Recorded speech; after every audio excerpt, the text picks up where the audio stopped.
L'équipe n'était pas la même que celle qui avait joué contre la Côte d'Ivoire. Un cran en dessous.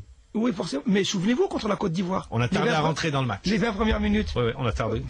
Les 20 premières minutes, on n'a pas eu d'occasion. Donc, je pense que cette équipe, maintenant, commence à avoir un vécu extrêmement intéressant.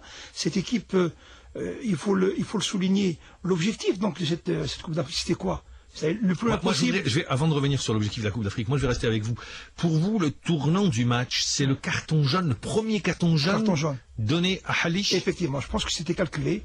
Avec notre expérience, on sait très bien que les arbitres, donc malhonnêtes, quand ils acceptent de collaborer, ils savent comment s'y prendre pour collaborer. Donc, la première des choses, c'est de donner un carton, forcément. Donc là, et je pense que Halish devait être ciblé, je pense qu'il était ciblé, lui ou bien peut-être Bouguera, pour affaiblir notre axe défensif, surtout qu'il devait savoir que Antalya n'était pas au mieux de sa forme. Donc, je pense que Halish a été visé, il fallait d'abord l'avertir, parce que lui donner un carton en début de rencontre, c'était un carton non justifié. Il peut gamberger le joueur sur un défenseur sur une telle situation, un carton donné en début de partie. Ça peut le faire gamberger, mais ça peut expliquer également son ratage sur le contrôle. Non, pas du tout. Voilà, c'est pour ça que je vous pose la question. Simplement, ce que ça peut faire, un défenseur commet des fautes, forcément. Ça peut permettre à l'arbitre de l'expulser sur une véritable faute par la suite. Sur une véritable faute. Par contre, la faute qui a été commise, donc, soi-disant sur le Hadari, il n'y a pas faute. Il n'y a pas faute du tout. Donc, avec Antalya, vous parlez de quand... Non, je parle de Halish. Lorsqu'il a eu son carton. Oui. Lorsqu'il a eu son carton, il ne méritait pas ce carton. Et je pense que c'était calculé pour l'expulser sur la moindre faute qu'il va commettre. Et l'arbitre n'a pas tardé justement à trouver une excuse sur une faute. D'abord, moi, à mon avis, je pense que... Alors, le penalty, la presse française, ceux qui étaient là-bas disent, ou les envoyés spéciaux, le penalty accordé généreusement, vous également qui avez le recul nécessaire, parce que vous n'êtes pas carrément dans le match sur le terrain, vous voyez les répétitions. Généreusement. Donc vous maintenez généreusement. Très loin de l'action. Très loin de l'action. Il a joué le ballon. Oui, il a joué le ballon. Un tac sur le côté, c'est pas un tac par derrière.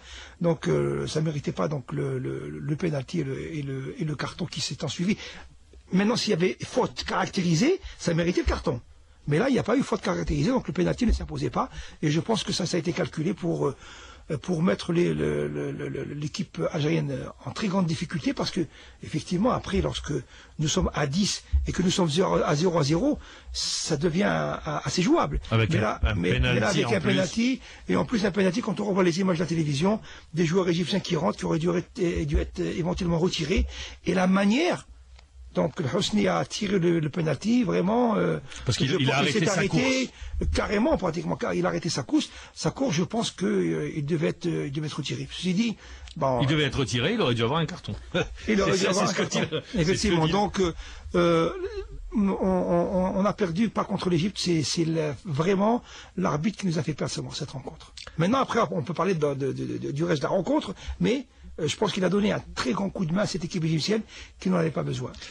Après, bien évidemment, si on revient, pourquoi j'ai parlé tout à l'heure de tournant du match, parce que ce premier carton, quand il siffle le penalty, immédiatement après, il y a le carton qui va avec, ce qui est logique, donc ça fait une expulsion. Vous comprenez un petit peu le pétage de plomb de notre gardien de but? Non. La Barcelone l'a condamné. Oui, non. Ni Chaouchi, ni Belhaj. Belhaj va demander des excuses. Chaouchi va sûrement demander des excuses, c'est clair. Mais non, il faut être maître de scénaire. C'est-à-dire, on a une équipe qui à ce niveau-là de la compétition. Réduite à dire, ça peut arriver. Mais je pense que dans ce genre de rencontre, nous étions dans la difficulté, nous étions menés donc au score. L'arbitre était malhonnête et il était pratiquement à sens unique.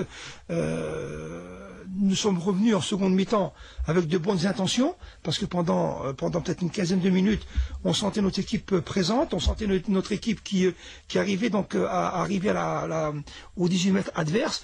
On sentait une équipe égyptienne toujours empruntée et qui malgré qu'ils menaient au score et qu'ils étaient à 11, ils nous craignaient toujours. Et ensuite, il y a eu cet enchaînement un peu d'énervement, donc de pétage de plomb, comme vous dites, qui n'est pas excusable et qui ne doit pas arriver. Et ça, c'était une des leçons de cette rencontre. Notamment surtout sur le gardien de but. Par un joueur, surtout Chaouchi, déjà après le penalty, bon, c'était limite, hein, c'est-à-dire le tête-à-tête, il était, vous l'avez entendu. Oui, il l'a mentionné sur la feuille de match. Oui, et donc, il l'a mentionné sur la feuille de match. Ce qui veut dire, en d'autres termes, qu'il risque d'y avoir une grosse sanction pour Chaouchi. Ça va tomber aujourd'hui. Oui, peut-être, mais bon, je pense que l'arbitre s'est rendu compte qu'il avait commis une erreur en sifflant le penalty, en expulsant le joueur. Moi qui regardais la scène, je pensais qu'il allait sortir le rouge à ce moment-là. Et que ensuite, ça faisait gros encore de ressortir le gardien de but. Donc il a donné uniquement un carton. Là, il a été tolérant. Là, il a été tolérant alors qu'il normalement il doit être juste, quelles que soient les circonstances. Alors, on a dit bien sûr, évidemment, la décision sera prise aujourd'hui concernant les joueurs qui ont été expulsés. Je parle de Belhaj, de Chaouchi également, et de Halish. Vous parliez d'objectifs. C'est vrai que la Barcelone disait, il a insisté même lors des conférences de presse, je pars en Coupe d'Afrique des Nations, c'est un objectif intermédiaire. Or, il devait passer le premier tour, on n'était pas dans un groupe facile, pays organisateur, le Mali avec ses joueurs, et non des moindres, les Sissoko, Mamadou Diarra, tout le monde les connaît. On passe ce premier tour, on fait un match superbe contre la Côte d'Ivoire, on est en demi-finale, c'est la cerise sur le gâteau, si vous êtes d'accord avec moi si je dis ça? Oui, effectivement, on a fait un match superbe contre la Côte d'Ivoire. Je pense que c'est un match référence de notre équipe nationale. Et ça fait très très longtemps qu'on n'a pas vu notre équipe nationale jouer à ce niveau contre le favori en puissance. Le favori numéro 1. Le favori numéro 1 de la Coupe d'Afrique. Fadou Khalilovic l'avait déclaré dans France Football.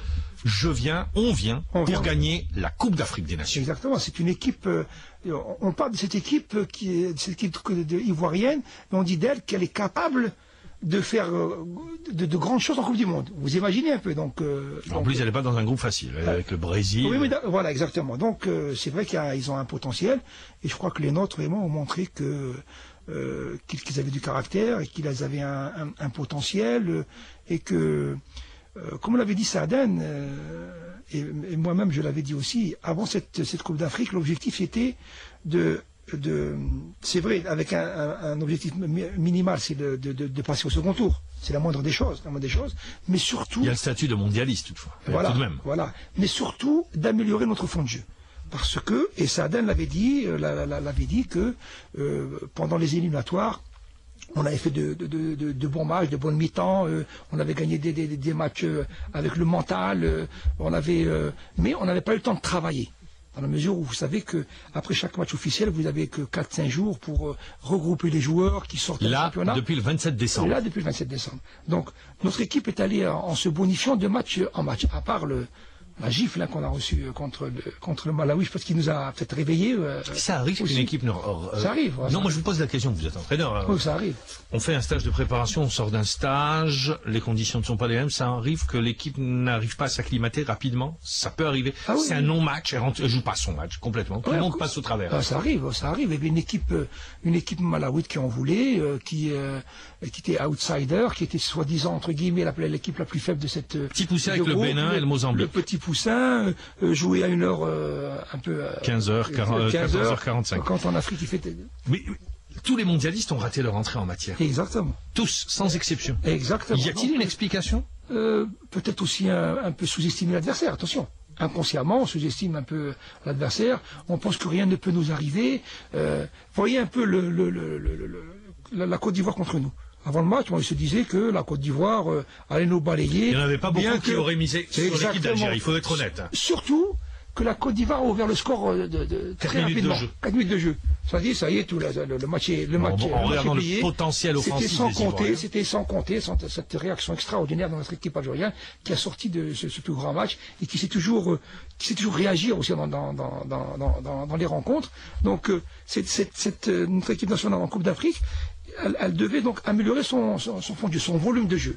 Et je pense que c'est ce qu'elle a. Ça, c'est un objectif atteint. Parce que l'équipe est montée en puissance. Atteint. Non seulement objectif atteint, je pense que la Barcelone, dans cette Coupe d'Afrique, a dépassé largement les objectifs qui devaient être assignés ou bien qui étaient assignés entre guillemets. C'est comme lorsque la Barcelone a pris en charge l'équipe nationale pour les éliminatoires. L'objectif, c'était Coupe d'Afrique des Nations. De se qualifier à la Coupe d'Afrique des Nations. Il a réussi à qualifier à la Coupe du Monde. Il a dépassé cet objectif comme en Coupe d'Afrique, il vient de dépasser.